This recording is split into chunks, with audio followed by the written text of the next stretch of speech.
Doctor, ஒரு வயசு கீழே உள்ள குழந்தைங்களுக்கு உப்பு சர்க்கரை சேர்க்கக்கூடாதுன்னு சொல்றாங்களே, எங்க வீட்டு பெரியவங்க எல்லாம் சேர்க்கலான்னு சொல்றாங்க. அவங்களுக்கு என்னதான் டாக்டர் பதில் சொல்றது? சுகர், சால்ட் இதெல்லாம் ஒரு வயசு கீழே இருக்க குழந்தைங்களுக்கு கொடுக்கக்கூடாது அப்படின்னு சொல்றோம். அதுக்கு 3 முக்கியமான ரீசன்ஸ் இருக்கு. ஸோ முதல் ரீசன் என்னன்னா டேஸ்ட் ப்ரிஃபரன்ஸ். உங்க குழந்தைங்க உப்பு போட்ட சாப்பாடு இல்ல சுகர் அதிகமா போட்ட சாப்பாடு சாப்பிட்றப்போ அந்த சுகரோட டேஸ்ட்டுக்கு அடிக்ட் ஆவாங்களே தவிர அந்த உணவுப் பொருளுடைய ஆக்சுவல் டேஸ்ட் அவங்களுக்கு தெரியாமலே போயிடும். ஸோ வளரவும் சுகர் இருந்தால் தான் நான் சாப்பிடுவேன், தோசைக்கு நான் சுகர் வச்சு சாப்பிடுவேன், இட்லிக்கு சுகர் வச்சு சாப்பிடுவேன் அப்படின்ற நிலைமையா போயிடும். ரெண்டாவது விஷயம் எனர்ஜி டென்சிட்டி. ஸோ நம்ம கொடுக்குற ஒரு கைப்பிடி சாப்பாடாக இருந்தால் கூட அதில் குழந்தைக்கு தேவையான நியூட்ரியன்ஸ் எல்லாம் கிடைக்கணும். அதாவது ஒரு கேலரி அளவு, இவ்வளோ கேலரி அளவு ஒரு குழந்தை ஒரு நாளைக்கு எடுத்துக்கணும் அப்படின்ற அளவு முறை இருக்கு. ஸோ இந்த சுகர், சால்ட் எல்லாம் நீங்கள் ஆட் பண்ணுறப்போ அது எம்டி கேலரிஸை தான் ஆட் பண்ணுது.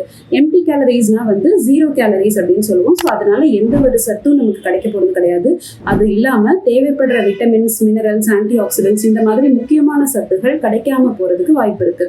மூணாவது முக்கியமான விஷயம், உப்பு அதிகமாக சேர்க்கறதுனால குழந்தைங்களுக்கு கிட்னி பாதிப்பு ஏற்படுது.